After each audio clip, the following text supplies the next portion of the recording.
Hello everybody, today we're going to be taking a look at SCP-7157, Object Class Archon, Special Containment Procedures. While direct containment of SCP-7157 Alpha and/or Omega would be feasible, doing so would carry the risk of either party perceiving that the Foundation has taken military action against them. In other words, if SCP-7157 Alpha were contained or otherwise hindered, the Valravn Corporation would dissolve the Cartenga Agreement and launch a direct offensive on several critical Foundation sites.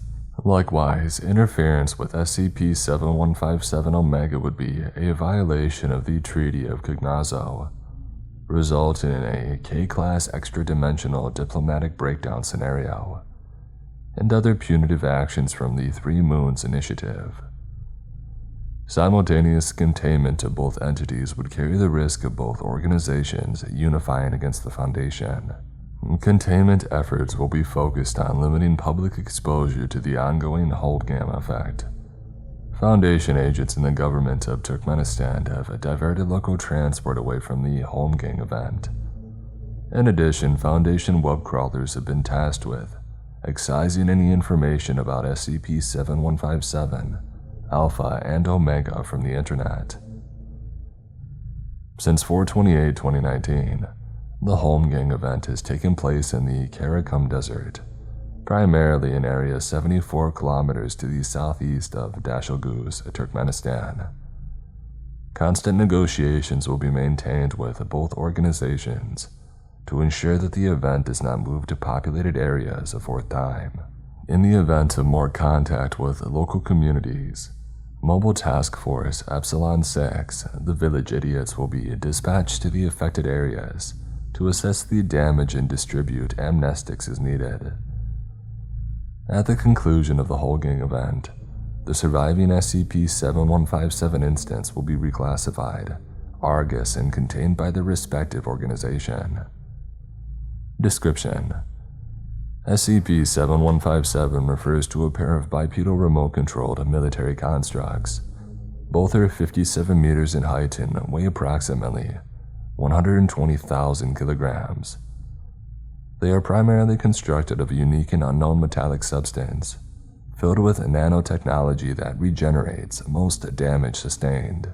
Other features include 6 railguns, flight at a cruising speed of 249 kilometers an hour, and running at a top speed of 104 kilometers an hour. The full extent of their capabilities is unknown. The power source of both constructs is an anomalous form of energy known as Graz. The only differences between the two constructs are their origin and aesthetic features. Alpha belongs to the Valravn Corporation, who have given it the codename Orvindil. Its color scheme is primarily black and gold.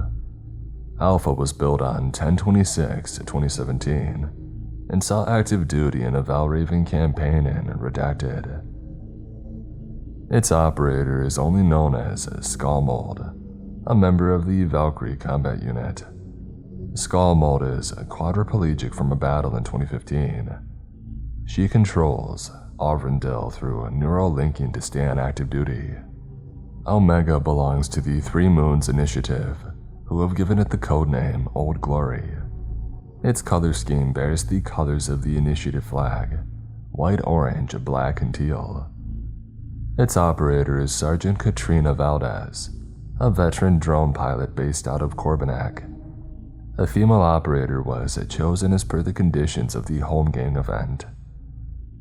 Addendum: Escalation. On 1/19/2019, the entire staff of a Valravn staging area in Iceland was terminated via multiple impaler events in succession. When questioned about this, SCP-2578-D responded with the following email: Foundation, I see my little kerfuffle in Iceland hasn't gone unnoticed. Not to worry, this had nothing to do with my primary function. Even if it did, it would be kind of silly for Valravn to operate a school for would-be dictators or something. I digress. Here's what's actually going on. Valravn is currently in the midst of the most brazen extra-dimensional copyright infringement operation that the Three Moons has ever faced.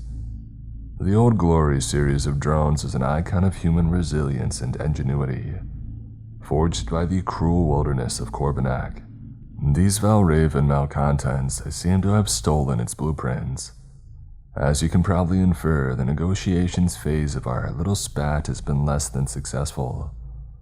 On a related note, this would be a very good time for the Foundation to stop palling around with what Eternal President Yang had just designated a Tier 4 crime ring. That was not a threat, but in approximately 3 emails from now it could be. You are watched, you are protected, you are on thin ice. The Three Moons Initiative. Following this, the Foundation reached out to Valravn. This was the response. How comforting.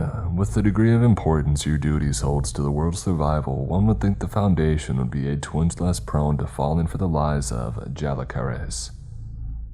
In the Initiative's effort to keep Valravn from committing such crimes, as successfully doing our job and not providing free labor, they've truly outdone themselves with this latest scheme. Point 1. Steal the design of our Arvindil from our sacred archives. Point 2. Claim without evidence that it's been theirs for millennia. Point 3. Use it as an excuse to have their spacecraft remove us as a threat. Might I suggest a better use of your time? If you pass along a few crucial files pertaining to our mutual friend, we could have the globe removed of the influence of this bizarre spider cult in less than a week. If you need more of an incentive, here's a code that you may be familiar with. Redacted. Think it over. The High Table. The following April, the Foundation agreed to mediate this dispute at Site 59. The resulting meeting lasted 37 seconds before the representative of Valravn's High Table challenged the Initiative ambassador to a holmgang between their version of SCP-7157 and one of the Initiatives. The winner of the duel would maintain legal rights to use SCP-7157. After 20 days of deliberation, the Initiative begrudgingly agreed to these terms. The duel improper, which has been labeled the Holmgang event, started on 4/28/2019. Due to both Construct's anomalous energy munition source and regenerative capabilities, the duel still continues to the present day with neither party making significant headway. Incident log. Holmgang event, day 603. Date 12/21/2020. Time 12:05 a.m. Begin log. Alpha and Omega are in a crouching position approximately 200 meters from one another. Smoke seeps from both constructs. They have sustained heavy damage or are in the process of nanite regeneration. The loudspeakers on Omega suddenly switch on. It's the voice of Colonel Iverson of the Initiative. Time out. Skull Mode does not respond. Why are we doing this? It's almost Christmas. Your Nazarene is dead. Okay, that's on me. It's almost Yule, a time of peace and togetherness, and here we are. Oh, you speak like a poet, if only you didn't fight like one. Now, I'm not the one fighting here. This is obvious, milk drinker. But this is ridiculous, this whole fight. What day are we on now, over 600? It should have never even started. It's a waste of resources on both sides. Then run. Now see, there's the sticky wicket. Do you even know what energy source that we're using? Grouse, blood of the gods. Blood of a god, yes, our god. Jalakara of the impenetrable. Alpha suddenly twitches violently. Do you understand the gravity of the situation now? Every grouse-powered machine in existence, even an unapproved one, is another needle in the Weaver's veins. I have no idea how you acquired direct access to his undying lifeblood, but to have it powering our enemies is hearsay of the worst sort. It's Odin's blood. You know what, okay. I will acknowledge the possibility that rumors of Jalakara and his wisdom may have inspired some Nordic mythology. but it's like a game of telephone. Some details get lost in translation and... Skullmold spends the next 5 minutes screaming while unleashing volley after volley of railgun charges into Omega. As a result, Omega is unresponsive, but Alpha's ray guns have been warped from severe overheating. Both constructs need more time to repair.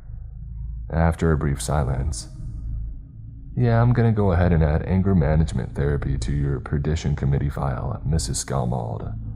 "Screw you. There are no therapists in Valhalla." "Nah, I have it on good authority that..." Iverson's mic suddenly cuts off. The voice of Omega's operator replaces him. "Okay, that just about does it. Aye, Skullmold, or whatever hinga-dinga-durkin crap they're calling you. I haven't been able to get a word in for 603 days, but that ends now. I will rip out your spine and... Yeah, wipe your butt with it and drink beer out of my skull and enslave my bobblehead collection. A pro tip, if you actually want to rustle our Jimmy, say, I'll put another fraudulent lien on your Luna card."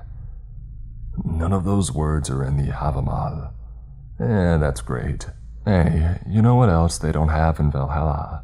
Enough license plates. And as soon as you get there, that's the first thing even the most innocent person in your bird company is going to be stamping for the next century. Let me check the newsletter, yeah. You're all a minimum of Type H purgatorial candidates as of 2 months ago. Confirmed. You fight for paperwork. At least we fight for something. You do what you're told for money.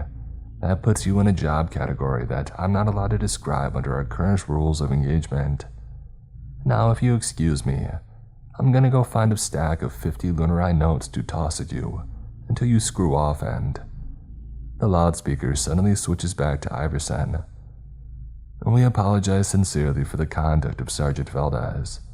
Disciplinary action has been taken, and we should clarify that she does not speak for the entire Three Moons Initiative." "Put her back on. That's the closest thing you've done to real damage." And log.